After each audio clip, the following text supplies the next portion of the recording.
Je fixais mon téléphone, les mots de ma mère résonnant encore à mes oreilles comme un mauvais rêve dont je n'arrivais pas à me réveiller. 3 semaines avant Noël, et elle venait de m'annoncer que mes 2 enfants et moi n'étions pas invités au rassemblement familial cette année. Mon jeune frère, Derek, amenait sa nouvelle petite amie pour la présenter à tout le monde, et il avait spécifiquement demandé qu'Emma et Lucas ne soient pas là. Il risquerait de ruiner l'image parfaite qu'il voulait présenter. La voix de ma mère avait été désolée mais ferme, comme si elle annonçait une nouvelle concernant un rendez-vous chez le dentiste annulé, plutôt que d'exclure ses propres petits-enfants de Noël. J'étais assis là sur mon canapé usé, le téléphone toujours à la main, rejouant la conversation.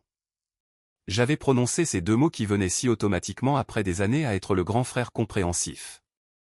Je comprends. Puis j'ai raccroché, mais je ne comprenais pas. Pas vraiment. Comment comprendre que votre propre famille vous efface de la fête la plus importante de l'année? L'appartement me parut soudain plus petit, les murs se refermant sur moi. J'ai regardé autour de moi la vie que j'avais bâtie sur les décombres de mon divorce, il y a 3 ans. Ce n'était pas grand-chose selon certains critères, mais c'était honnête. Le petit sapin de Noël était déjà dans un coin, décoré d'ornements faits main qu'Emma et Lucas avaient créés au fil des ans. Des flocons de neige en papier pendaient du plafond. Leur dessin couvrait le réfrigérateur. C'était mon foyer. Mon esprit est revenu sur la façon dont j'en suis arrivé là. J'ai épousé Amanda quand j'avais 24 ans. Fraîchement sortie de l'école professionnelle avec mon diplôme de technicien automobile. Elle était mon amour de lycée, la fille qui m'a fait croire aux fins heureuses. Nous avons eu Emma 2 ans plus tard, puis Lucas 2 ans après. Je travaillais de longues heures à l'atelier de mécanique, parfois 60 ou 70 heures par semaine, pour m'assurer que nous avions tout ce dont nous avions besoin. Je pensais que je faisais ce qu'il fallait, en étant un soutien de famille, en étant responsable. Puis, un mardi soir, Amanda m'a fait asseoir et m'a dit qu'elle partait. Elle était tombée amoureuse de Marcus, son entraîneur personnel à la salle de sport dont je lui avais offert l'abonnement pour son anniversaire. Elle a dit qu'elle s'était mariée trop jeune, qu'elle avait besoin de se trouver, qu'elle se sentait piégée dans une vie qu'elle n'avait jamais vraiment choisie. 3 mois plus tard, le divorce était finalisé. Elle a déménagé en Californie avec Marcus, envoyé une pension alimentaire de temps en temps, et appelait les enfants pour leurs anniversaires. Parfois, mes parents m'ont soutenu pendant le divorce, du moins en apparence. Ma mère apportait des gratins et m'aidait avec les enfants quand je devais travailler tard. Mon père me donnait des conseils sur les arrangements de garde. Mais il y avait des commentaires, des petites piques qui faisaient plus mal qu'elles n'étaient probablement censées le faire. Peut-être que tu aurais dû le voir venir, Shaun. Peut-être que si tu avais passé plus de temps à la maison. Tu n'as vraiment pas remarqué qu'elle était malheureuse. Derek, de son côté, avait navigué dans la vie sur un courant entièrement différent. 5 ans plus jeune que moi, il était l'enfant prodige qui ne pouvait rien faire de mal.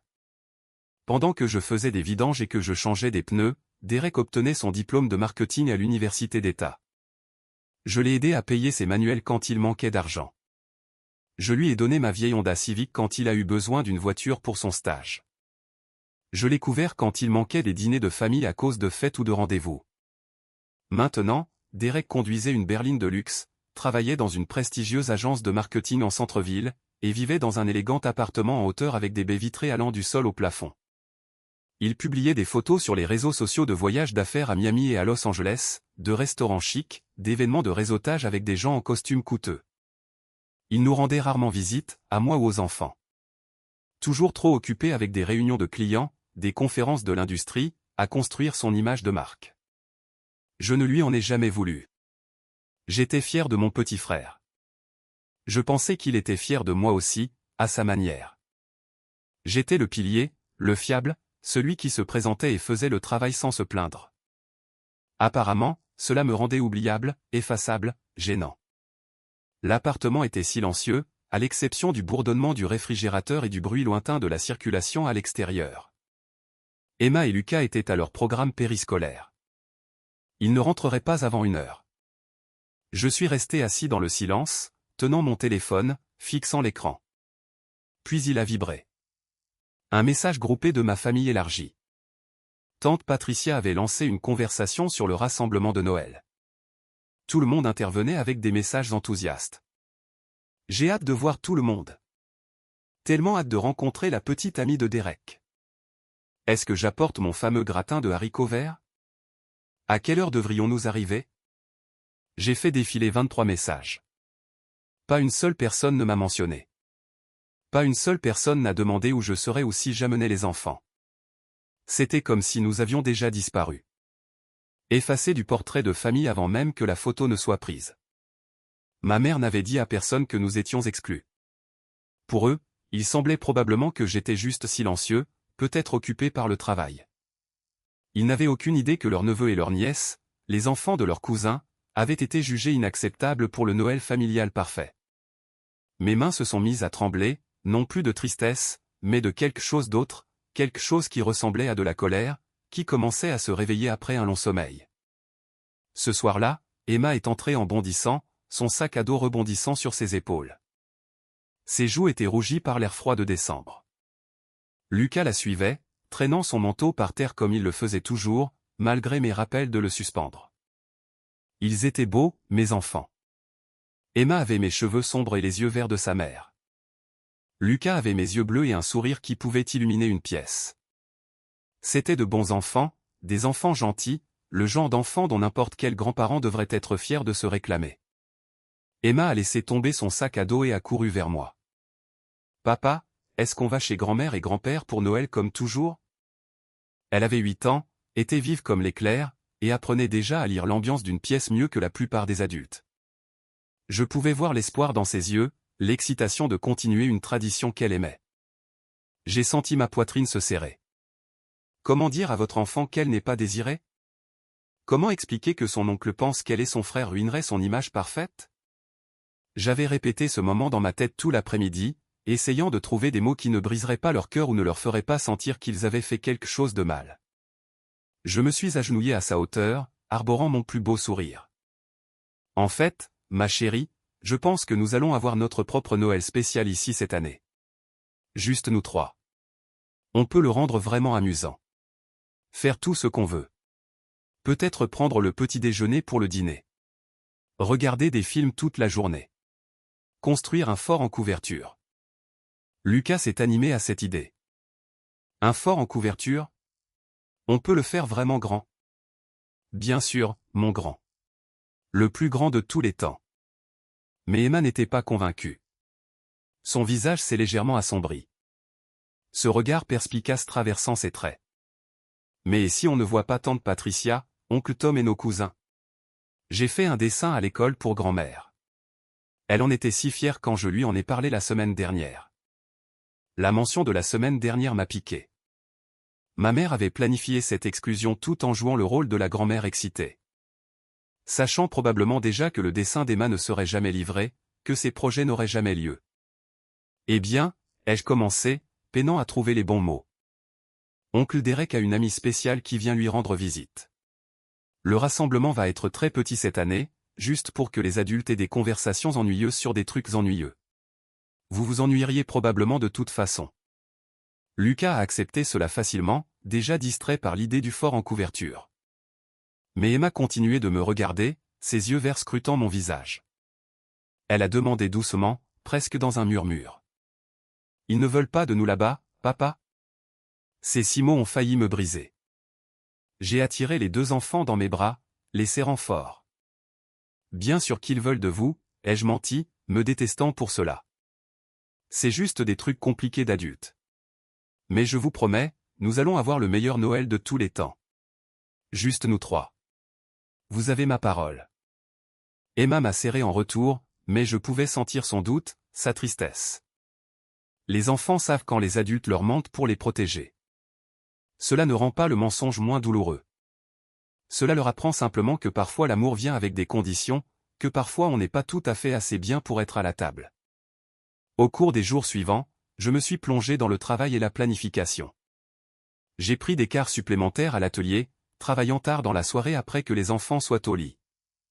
Mon patron, reconnaissant pour l'aide pendant la saison hivernale chargée, n'a pas posé de questions.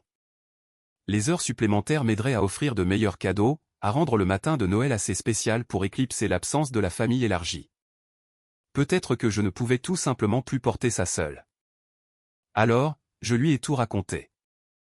Toute l'histoire est sortie d'un coup. L'appel de ma mère, la demande de Derek, l'exclusion de mes enfants, le message groupé où toute ma famille agissait comme si nous n'existions pas. Brian a écouté sans interrompre, son expression s'assombrissant à chaque détail. Quand j'ai eu fini, il s'est adossé à sa chaise et a laissé échapper un long soupir. C'est complètement dingue, Shaun. Ce n'est pas une famille. Ce n'est pas comme ça qu'on traite les gens, surtout pas des enfants qui n'ont jamais rien fait de mal. C'était réconfortant d'entendre quelqu'un d'autre le dire. De voir ma colère et ma peine se refléter comme étant justifiées. J'essaie juste de rendre Noël agréable pour eux malgré tout ça, ai-je dit. Ils méritent mieux que de se sentir rejetés. Vous méritez tous mieux, a corrigé Brian. Écoute, si tu changes d'avis, ma femme et moi serions ravis de vous avoir pour Noël. C'est une offre sérieuse. Plus on est de fous, plus on rit. J'ai apprécié. Vraiment. Mais je savais que je devais faire ça tout seul. Merci, mec. Vraiment, mais je pense que nous avons besoin de notre propre Noël cette année. Juste nous. Créer de nouvelles traditions, tu sais. Brian a hoché la tête, compréhensif. Sache juste que l'offre tient. Et pour ce que ça vaut, ton frère a l'air d'être un sacré personnage. Le soir même, mon téléphone a sonné. Le nom de ma mère s'est affiché à l'écran. J'ai failli ne pas répondre, mais la curiosité l'a emporté. J'ai décroché. Sa voix était tendue, artificiellement joyeuse. Shaun, chérie, j'ai une petite faveur à te demander. Pourrais-tu déposer les cadeaux d'Emma et Lucas à la maison avant Noël? Peut-être le 23. Nous voulons quand même avoir des cadeaux pour eux sous le sapin. Bien sûr, nous avons juste besoin que tu les apportes quand Derek et sa petite amie ne sont pas là. J'ai éloigné le téléphone de mon oreille un instant, le fixant comme s'il m'avait personnellement insulté. Tu veux que je livre des cadeaux pour des enfants qui ne sont pas invités à les ouvrir? Ce n'est pas comme ça, a-t-elle protesté faiblement. Eh bien, donnez-leur les cadeaux plus tard. Peut-être au Nouvel An. Nous ne voulons simplement pas que Melissa, c'est la petite amie de Derek, se demande pourquoi il y a des cadeaux pour des enfants sous le sapin. Quand Derek lui a dit qu'il n'y a pas de jeunes enfants dans la famille immédiate. Ma main s'est resserrée autour du téléphone. Il lui a dit qu'il n'y a pas d'enfants dans la famille. Eh bien, pas en ces termes, a-t-elle rétropédalé. Il a juste dit que le Noël familial serait réservé aux adultes cette année. S'il te plaît, Shaun, ne rends pas les choses plus difficiles qu'elles ne le sont. Ah, et si tu as encore cette belle bouteille de vin que nous t'avons donnée l'année dernière, Derek espérait que tu pourrais l'apporter aussi. La famille de Melissa possède un vignoble, et Derek veut faire bonne impression. Je l'ai entendu alors, en arrière-plan. La voix de mon père, pensant que je ne pouvais pas l'entendre. Assure-toi qu'il apporte aussi le bon vin que nous lui avons donné l'année dernière. La famille de la petite amie de Derek possède un vignoble. Il ne se contentait pas de m'exclure, moi et mes enfants. Il m'utilisait. S'attendant à ce que je livre des cadeaux comme une sorte de service de messagerie de Noël, à ce que je remette du vin pour que Derek puisse impressionner la riche famille de sa petite amie. L'insulte, superposée à l'insulte, jusqu'à ce que cela devienne quelque chose de presque absurde. J'y réfléchirai, ai-je dit d'un ton plat, et j'ai mis fin à l'appel.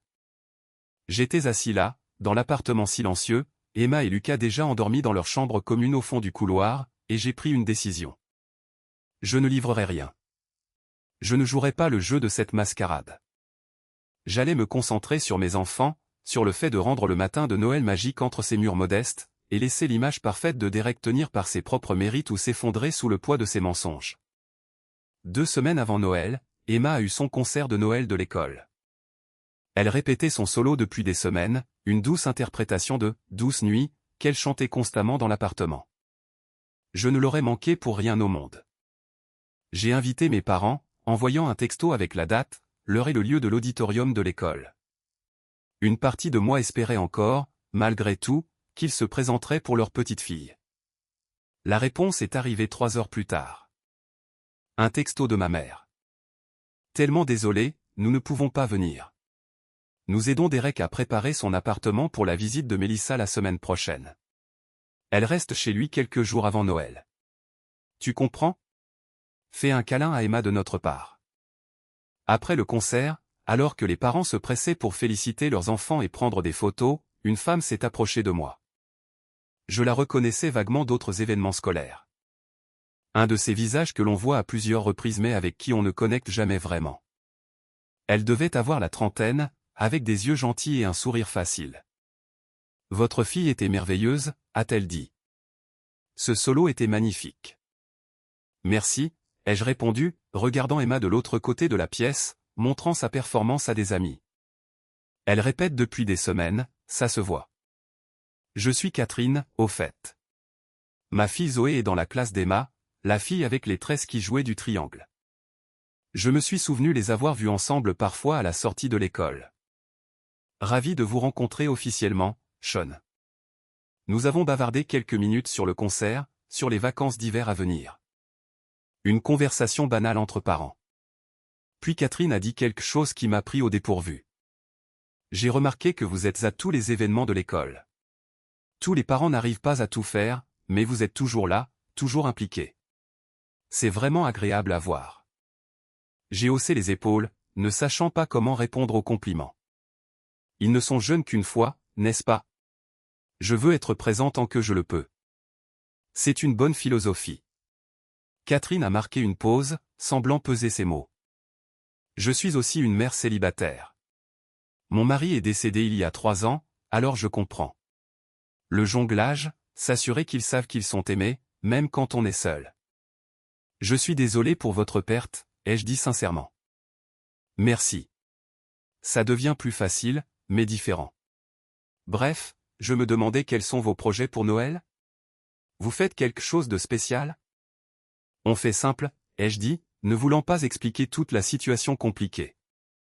Nous 3 à la maison, en mode cocooning. Quelque chose a traversé le visage de Catherine. De la sympathie peut-être, ou de la compréhension. Elle a commencé à dire quelque chose puis s'est arrêtée. Eh bien, si jamais vous voulez organiser une après-midi de jeu pour les enfants, Zoé et Emma semblent très bien s'entendre. Je pense qu'elles aimeraient ça. Ce serait super, ai-je dit, et je le pensais. Nous avons échangé nos numéros, et Catherine m'a fait un dernier sourire avant de partir retrouver sa fille. C'était un petit moment, une brève connexion, mais cela m'a rappelé que tout le monde ne voyait pas ma situation comme honteuse ou gênante. Certaines personnes voyaient juste un parent qui faisait de son mieux. Le lendemain, quelque chose d'étrange s'est produit. J'ai reçu une demande d'amis sur Facebook de quelqu'un nommé Julia Patterson. Je ne reconnaissais pas le nom, mais quand j'ai cliqué sur le profil, j'ai vu que nous avions plusieurs amis en commun, Derek, ma mère, mon père, plusieurs membres de la famille élargie. La photo de profil montrait une femme au début de la trentaine, avec des cheveux sombres et un sourire chaleureux, debout sur une plage tropicale quelque part. La curiosité l'a emporté et j'ai accepté la demande. Immédiatement, une notification de message est apparue. Julia Patterson m'avait envoyé un message direct. Mon pouce est accéléré en l'ouvrant. Salut Shaun. Je suis désolé de vous contacter comme ça, mais je pense que vous devriez savoir quelque chose à propos de Noël. J'espère que je ne dépasse pas les bornes. J'ai fixé le message, confus. Qui était cette personne? J'ai répondu. Salut Julia. Je suis désolé, mais qui êtes-vous exactement? Sa réponse est venue rapidement. Je suis la sœur de Melissa, la petite amie de Derek. Nous ne nous sommes jamais rencontrés, mais j'ai entendu votre nom mentionné et j'ai fait quelques recherches. Je pense que vous et moi devons parler. Mon cœur s'est mis à battre la chamade. J'ai tapé en retour. Je vous écoute. Ce qui a suivi était une série de messages qui m'a glacé le sang. Julia a expliqué que sa sœur Melissa sortait avec Derek depuis 8 mois. Melissa avait mentionné à Julia qu'elle était excitée de rentrer chez Derek pour Noël pour rencontrer sa merveilleuse famille. Selon Derek, sa famille était extrêmement soudée, sophistiquée et prospère. Il avait spécifiquement parlé à Melissa de son frère aîné, un homme d'affaires prospère qui voyageait toujours pour le travail.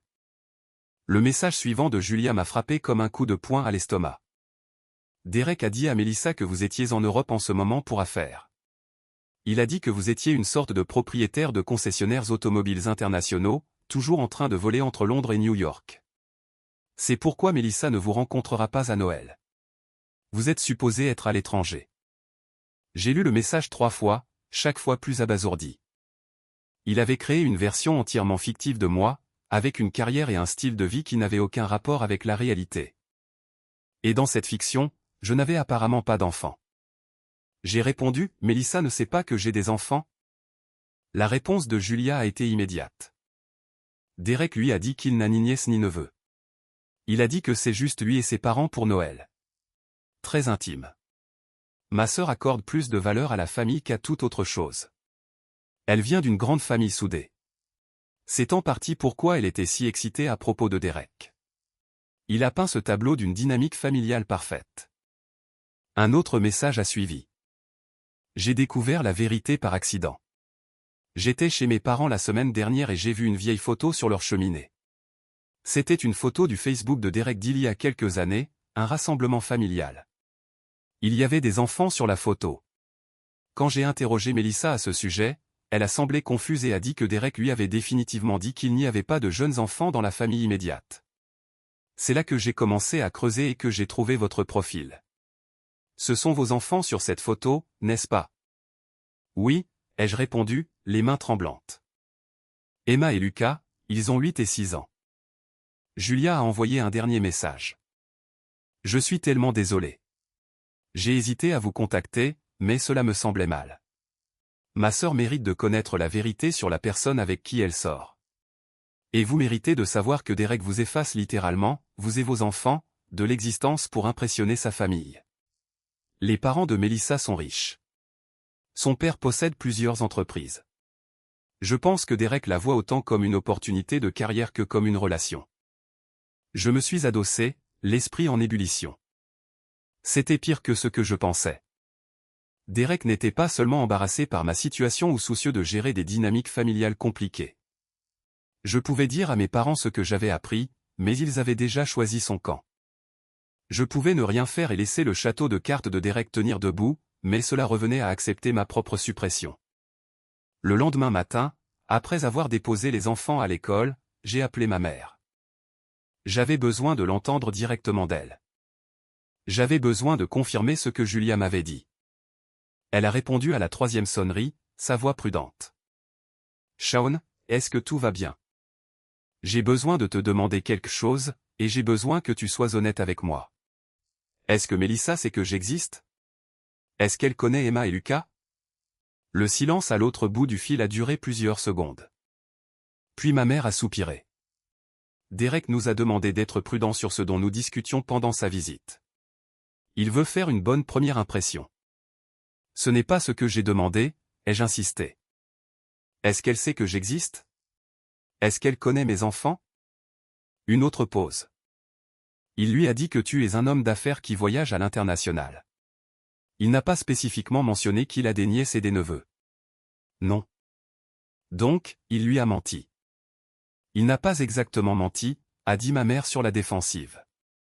Il a juste simplifié les choses. Il prévoit de tout lui dire une fois qu'ils seront plus sérieux, une fois qu'elle sera plus investie dans la relation. Quand, ai-je demandé, ma voix montant. Après leur fiançailles? Après leur mariage?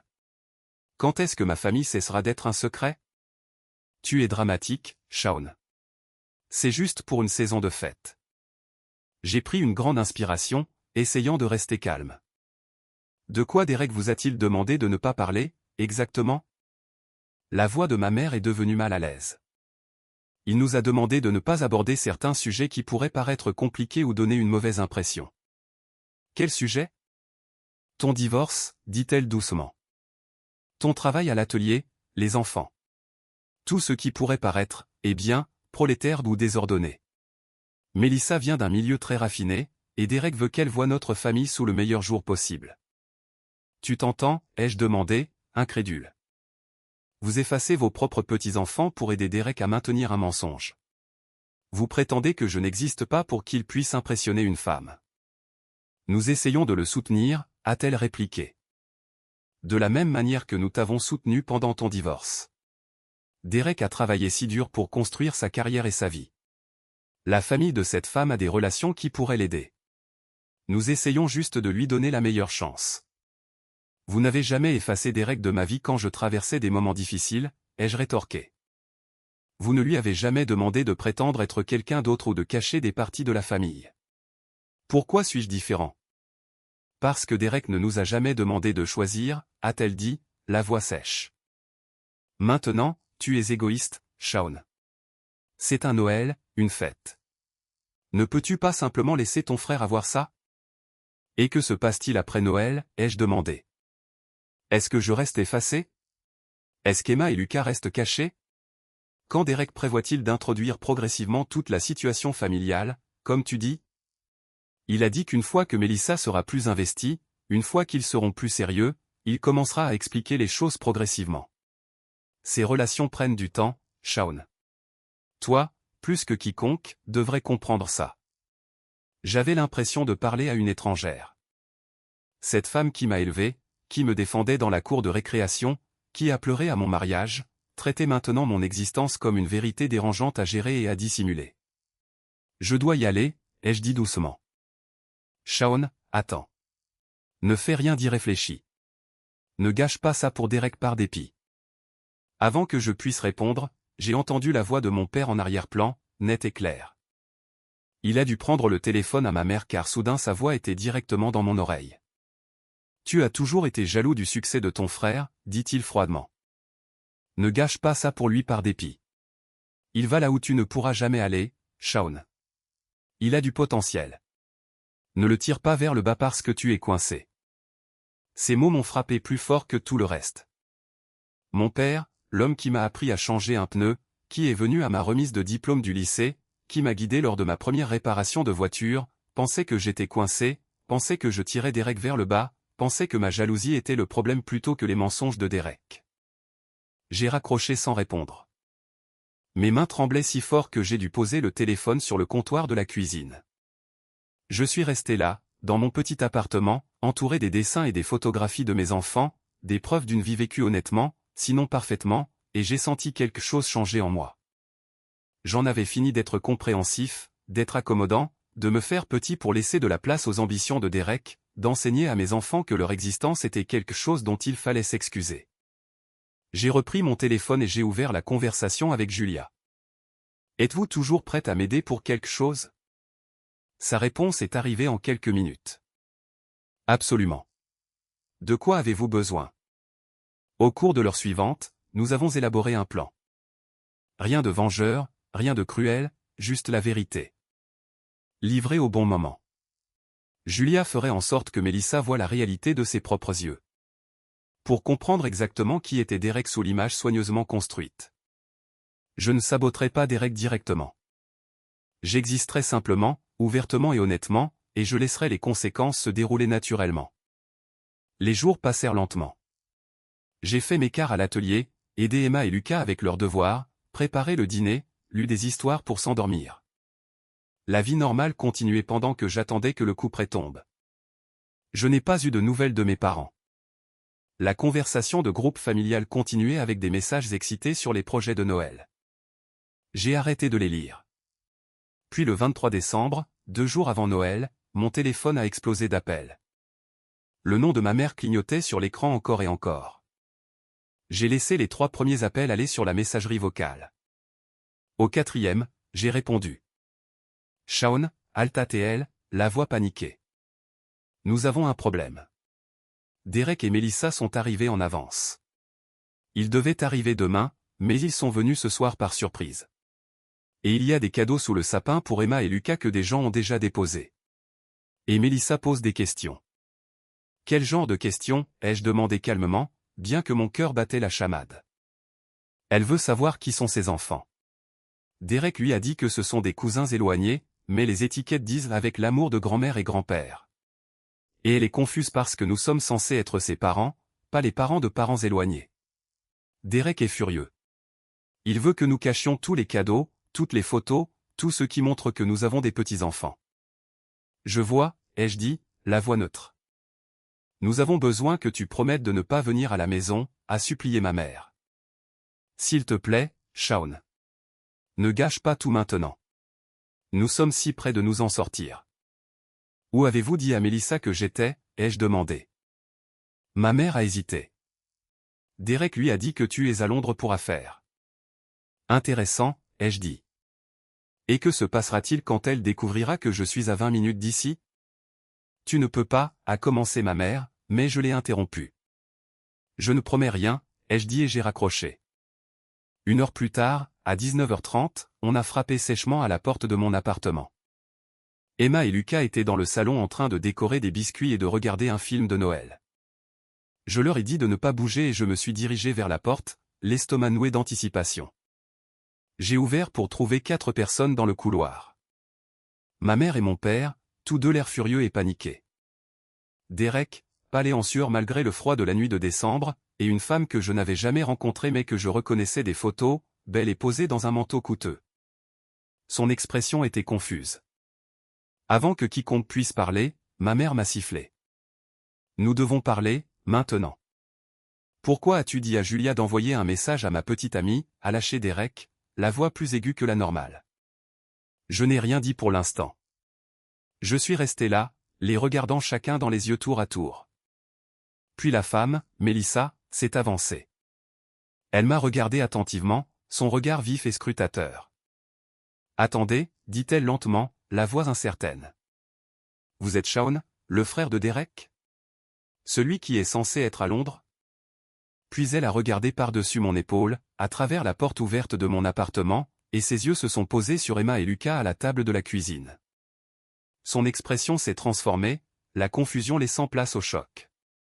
Et ce sont des enfants, a-t-elle dit, sa voix à peine plus qu'un murmure. Elle s'est tournée vers Derek, le visage pâle. Derek, à qui sont ces enfants? Le couloir semblait figé dans le temps.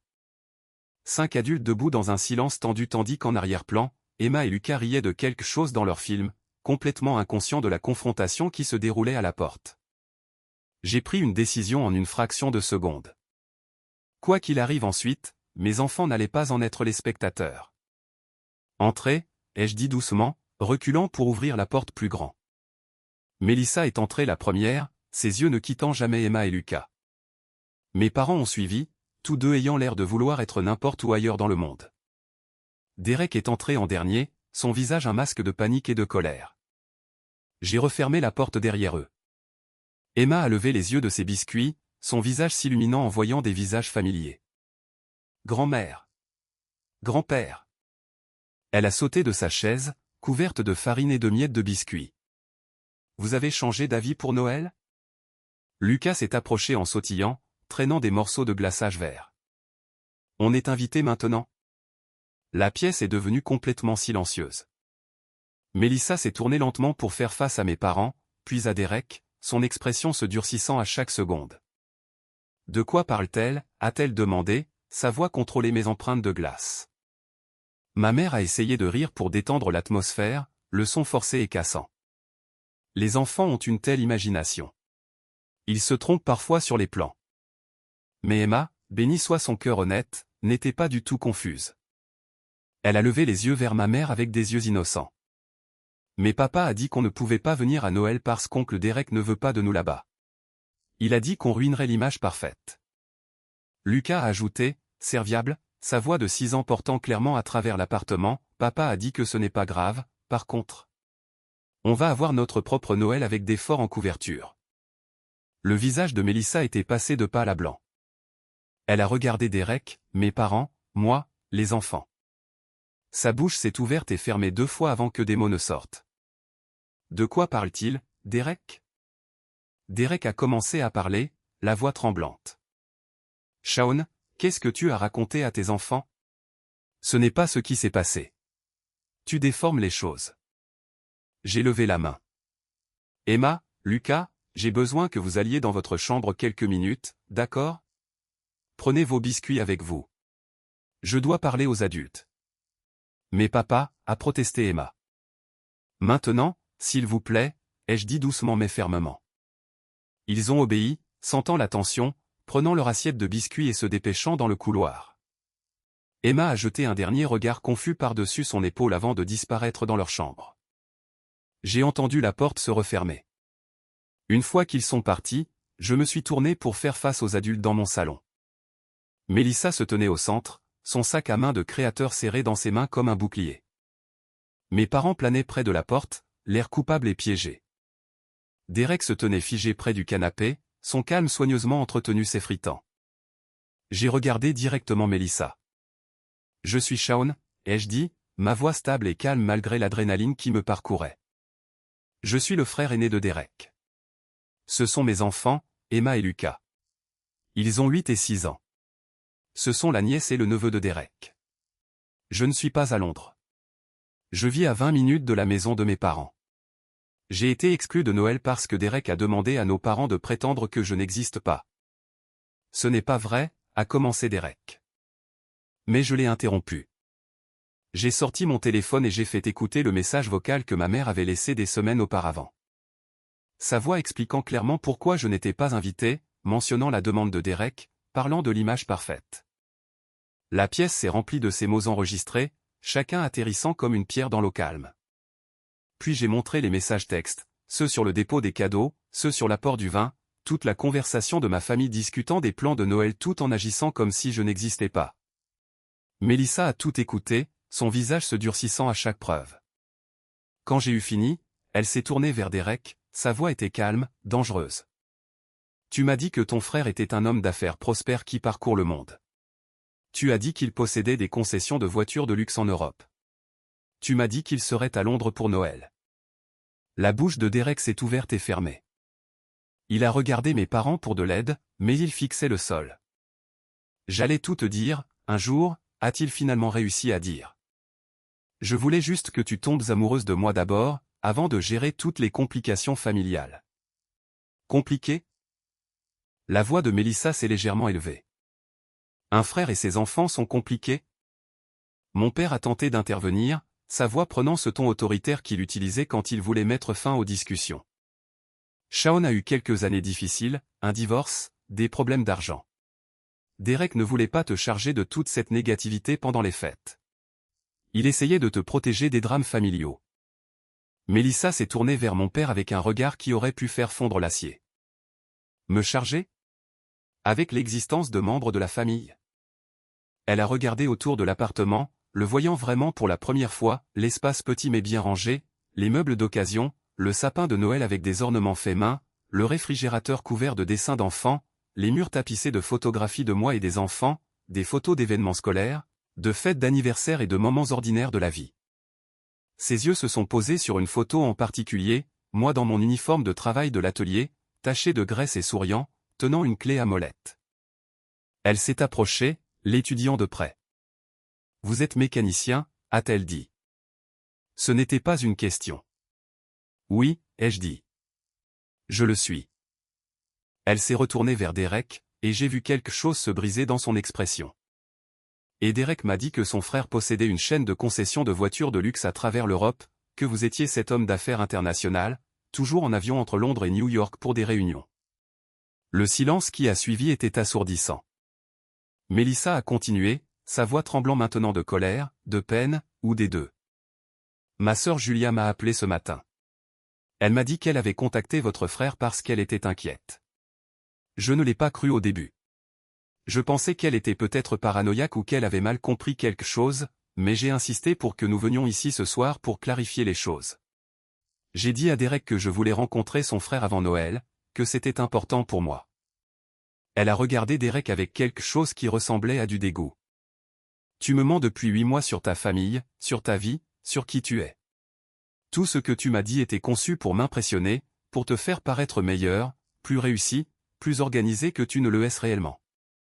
Ce n'est pas comme ça, a plaidé Derek, la voix désespérée maintenant. Je t'aime, Mélissa. Je voulais juste être assez bien pour toi. Ta famille est si brillante, si parfaite. Je ne voulais pas que tu voies toutes les parties désordonnées de la mienne. Alors tu les as effacées, a rétorqué Mélissa. Tu as effacé ton frère et ses enfants parce qu'ils ne correspondaient pas à l'image que tu voulais projeter. Quel genre de personne fait ça ? Ma mère a tenté une dernière fois. Mélissa, ma chère, c'est tout un malentendu. Derek essayait juste de faire bonne impression. Vous pouvez sûrement comprendre qu'on veuille se montrer sous son meilleur jour dans une nouvelle relation. Mélissa s'est tournée vers ma mère et sa voix était de glace. Mon père a grandi dans la pauvreté, a-t-elle dit.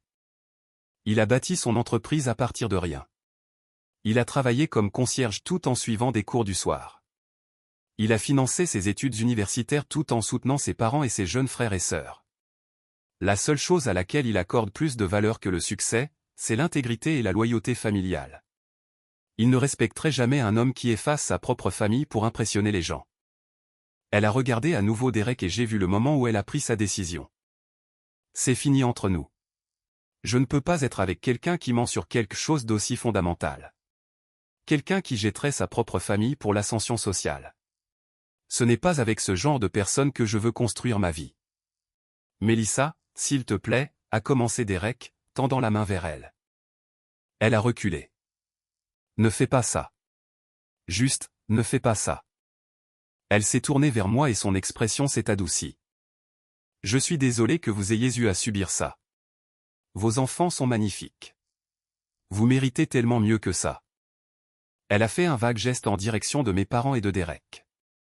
Puis elle s'est dirigée vers la porte, ses talons claquant sur le parquet. Derek est resté figé un instant, puis a soudainement repris vie. Mélissa, attends. On peut en parler. Il a couru après elle, sa voix résonnant dans le couloir alors qu'il la poursuivait dans les escaliers. Mes parents se tenaient dans mon salon, l'air abasourdi. Pendant un long moment, personne n'a bougé. Puis ma mère s'est mise à pleurer, se couvrant le visage de ses mains. Tu as ruiné la vie de Derek, sanglota-t-elle. Il était si heureux. Il avait enfin trouvé quelqu'un de spécial, et tu as tout gâché. J'ai senti quelque chose de froid s'installer dans ma poitrine. Je n'ai rien gâché, ai-je dit doucement. Derek s'est fait ça à lui-même, et vous l'avez tous les deux aidé. Mon père s'est approché pour réconforter ma mère, son bras autour de ses épaules. Mais son visage était différent maintenant, plus en colère, juste fatigué, dégonflé. Il m'a regardé avec quelque chose qui aurait pu être de la honte. Nous essayons juste de l'aider à réussir, a-t-il dit faiblement. En m'effaçant, moi et vos petits-enfants, ai-je demandé. Ce n'est pas de l'aide. C'est une trahison. Ma mère a levé les yeux, son mascara coulant, son visage marbré de larmes. Nous n'avons jamais voulu te faire de mal. Nous pensions que tu comprendrais.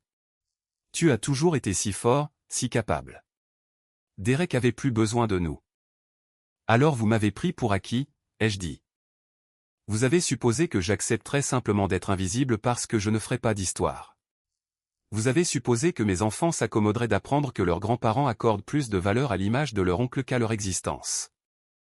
Ce n'est pas juste, a protesté faiblement ma mère. Juste? J'ai senti ma voix monter malgré mes efforts pour rester calme. Juste aurait été de traiter vos deux filles avec un respect égal. Juste aurait été de dire à Derek que mentir à sa petite amie sur sa famille était inacceptable. Juste aurait été de défendre vos petits-enfants au lieu de les cacher comme s'ils étaient quelque chose dont il fallait avoir honte. Mon père s'est affalé sur le canapé, le visage dans ses mains. Ton frère a toujours eu besoin de plus d'aide, a-t-il dit, sa voix étouffée. Tu as toujours été si indépendant, si autonome. Tu te débrouillais tout seul. Derek avait besoin de conseils, de soutien, de quelqu'un pour lui ouvrir des portes.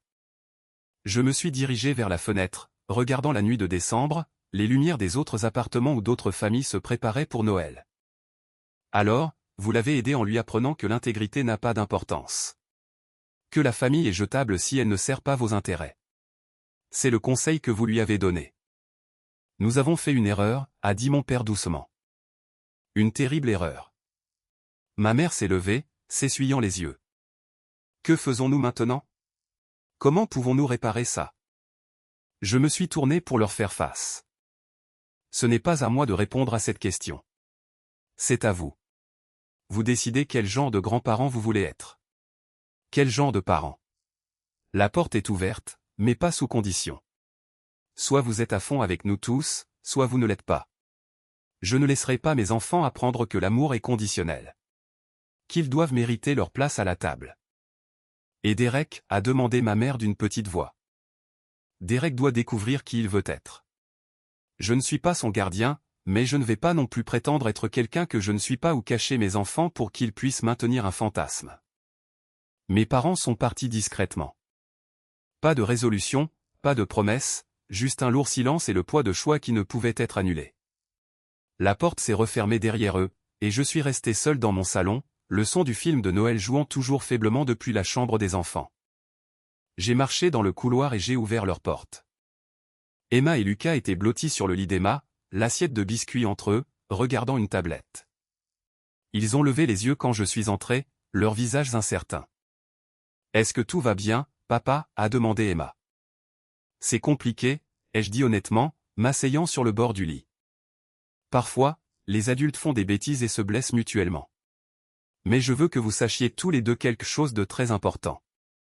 Vous n'avez rien fait de mal. Rien.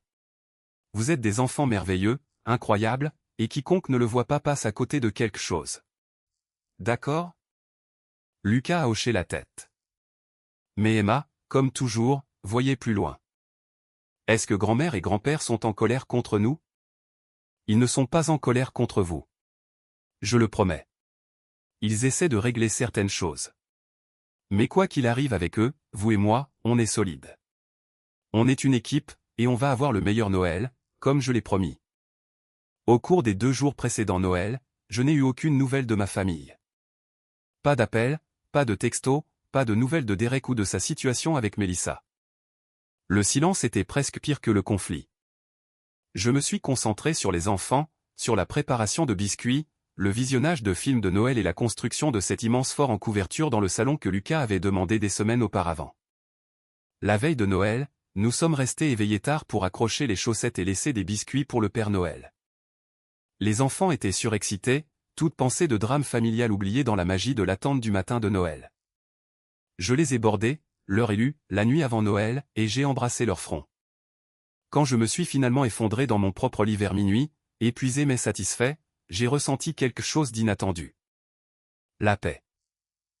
Malgré tout, malgré les relations familiales brisées et l'incertitude quant à l'avenir, je sentais que j'avais fait ce qu'il fallait. J'avais refusé de disparaître. J'avais refusé d'enseigner à mes enfants que leur valeur était négociable. Le matin de Noël est arrivé avec Lucas sautant sur mon lit à 6h15. Emma juste derrière. Ils m'ont traîné dans le salon où notre modeste sapin se tenait, entouré des cadeaux que j'avais soigneusement économisés et budgétisés. Nous avons passé la matinée en pyjama, à ouvrir des cadeaux, à jouer avec de nouveaux jouets et à manger le petit déjeuner pour le dîner parce que c'était notre tradition maintenant. Vers 10h du matin, on a frappé à la porte. Je me suis immédiatement tendu, mais Emma et Lucas étaient trop absorbés par leur nouvelle fourniture d'art pour le remarquer. Je me suis dirigé lentement vers la porte, ne sachant pas ce que je trouverais de l'autre côté. Mes parents se tenaient dans le couloir. Tous deux avaient l'air de ne pas avoir dormi. Les yeux de ma mère étaient rouges et gonflés. Les épaules de mon père s'affaissaient. Ils tenaient chacun plusieurs cadeaux emballés dans leurs bras. Ma mère a parlé la première, sa voix brisée. Nous sommes tellement désolés, Shaun. Nous avons eu tort. Tellement complètement tort. Pouvons-nous s'il te plaît passer Noël avec nos petits-enfants ? Mon père a ajouté rapidement, sa propre voix épaisse d'émotion. Et avec toi, mon fils. Si tu veux bien de nous. Je les ai regardés un long moment, cherchant dans leur visage la sincérité, une réelle compréhension de ce qu'ils avaient fait et pourquoi c'était important. J'y ai vu du regret, un regret sincère. Mais plus que ça, j'y ai vu de la peur. La peur de perdre le lien avec leurs petits-enfants, avec moi, d'avoir brisé quelque chose d'irréparable. Entrez, ai-je finalement dit, m'écartant. Le changement dans l'appartement a été instantané. Emma et Lucas ont crié de joie, courant pour serrer leurs grands-parents dans leurs bras. Mes parents se sont laissés tomber à genoux, étreignant les enfants en retour, ma mère pleurant à nouveau, mais des larmes différentes cette fois. Les yeux de mon père étaient humides aussi, alors que Lucas lui montrait son nouveau camion jouet et qu'Emma tirait ma mère pour lui montrer ses fournitures d'art. La journée a été hésitante, prudente. Nous n'avons pas parlé de Derek, de Mélissa ou des événements d'il y a 2 nuits. Nous avons simplement existé ensemble. Mes parents aidant à préparer le dîner de Noël dans ma petite cuisine. Mon père se mettant par terre pour construire un circuit de course avec Lucas. Ma mère assise avec Emma à peindre des aquarelles à la table de la cuisine. Dans un moment de calme, alors que les enfants étaient dans le salon à montrer leurs nouveaux objets, mon père m'a trouvé à l'évier en train de faire la vaisselle. Il a pris un torchon et a commencé à essuyer sans qu'on le lui demande. Nous avons travaillé en silence pendant quelques minutes avant qu'il ne parle. J'ai dit que tu n'étais allé nulle part, a-t-il dit doucement, sans me regarder. Que tu étais coincé, que Derek allait là où tu ne pourrais jamais aller. Je veux que tu saches que j'avais complètement tort à ce sujet. Je n'ai pas répondu, j'ai juste continué à laver. Tu es devenu un homme qui est présent, a-t-il poursuivi. Qui tient ses promesses, qui met ses enfants en premier quoi qu'il arrive. C'est plus loin que la plupart des gens n'arrivent dans toute une vie. C'est plus loin que je ne suis allé. S'il faut être honnête, je t'ai pris pour acquis parce que tu faisais tout paraître facile. J'ai oublié que ce n'est pas parce que tu ne te plaignais pas que tu n'avais pas de difficultés. Je suis désolé, Shaun. Je suis tellement désolé. J'ai posé le plat que je lavais et je me suis tourné pour lui faire face. Être un père, ce n'est pas être parfait. C'est être présent et essayer de faire mieux quand on se trompe. Vous êtes là maintenant. C'est ce qui compte. Il a hoché la tête, s'essuyant les yeux avec le torchon. Nous allons faire mieux. Ta mère et moi avons parlé toute la nuit. Nous allons être les grands-parents qu'Emma et Lucas méritent, et les parents que tu mérites. Les jours après Noël ont été étranges, de la meilleure des manières. Mes parents appelaient tous les jours pour prendre des nouvelles des enfants, pour prévoir de nous rendre visite.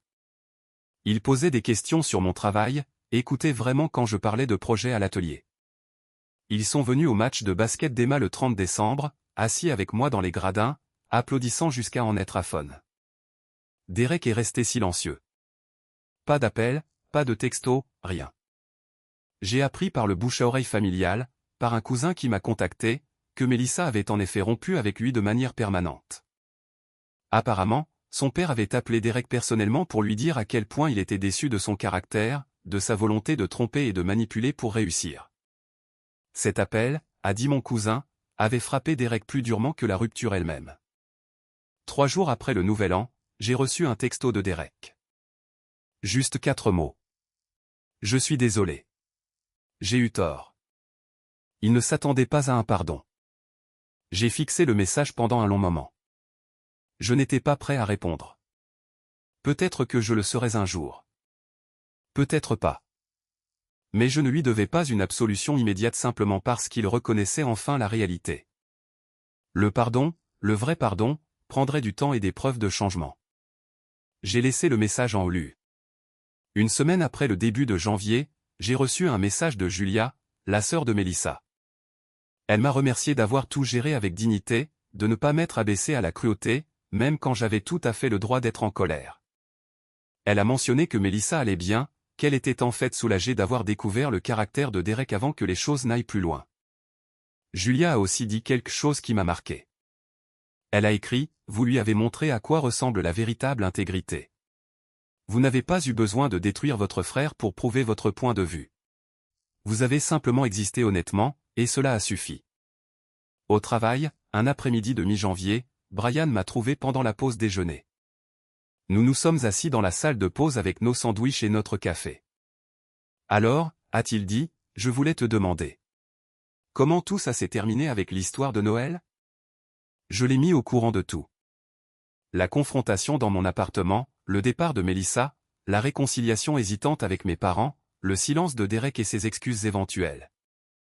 Brian a écouté, secouant la tête avec étonnement. Tu aurais pu détruire ton frère quand tu en avais l'occasion, a-t-il dit. Tu avais toutes les munitions, toute la supériorité morale. Tu aurais pu le faire passer pour un monstre. Ça n'aurait pas aidé mes enfants à voir comment les vrais hommes gèrent les conflits, ai-je dit. Je voulais qu'ils voient que la vérité n'a pas besoin de cruauté pour gagner. Que l'on peut se défendre sans démolir quelqu'un d'autre. Que l'intégrité compte plus que la vengeance. Brian a levé sa tasse de café dans un semblant de toast. C'est de la sagesse, ça, mec. Tes enfants ont de la chance de t'avoir. Ce week-end-là, j'ai emmené Emma et Lucas au parc. Il faisait froid mais ensoleillé. Un de ces jours d'hiver vif où le ciel est d'un bleu impossible. Ils couraient sur l'aire de jeu pendant que j'étais assis sur un banc à les regarder jouer, écoutant leur rire porté à travers l'herbe gelée. Mon téléphone a vibré. Un texto de ma mère demandant s'il pouvait emmener les enfants au zoo le week-end prochain. J'ai souri et répondu « oui ». Puis une autre vibration. Celle-ci de Catherine, la mère célibataire que j'avais rencontrée au concert de Noël d'Emma. Elle demandait si les enfants voulaient jouer avec sa fille Zoé. Peut-être aller manger une pizza ensemble. J'ai répondu, oui, à cela aussi. La vie avançait, créant de nouvelles connexions, guérissant de vieilles blessures. Pas parfaite, pas sans cicatrices, mais honnête et réelle. Emma est arrivée en courant, les joues rougies par le froid. Papa, regarde-moi sur les barres de singe. Je deviens super bonne. Je regarde, ai-je crié en retour. Montre-moi ce que tu sais faire. Elle est retournée vers les équipements de jeu et je l'ai regardé grimper et se balancer avec détermination, Lucas l'encourageant d'en bas. C'étaient mes enfants, beaux, courageux et complètement eux-mêmes. Et ils grandiraient en sachant que leur existence n'était jamais quelque chose à cacher, jamais quelque chose dont il fallait s'excuser. Plus tard ce soir-là, après le dîner, les bains et les histoires du soir, après qu'Emma et Lucas se soient endormis dans leur chambre, je me suis assis sur mon canapé dans l'appartement silencieux. J'ai pensé à tout ce qui s'était passé, à la douleur, à la trahison et finalement à la guérison inattendue qui était venue du refus de rester invisible. J'ai sorti mon téléphone et j'ai ouvert l'application de notes.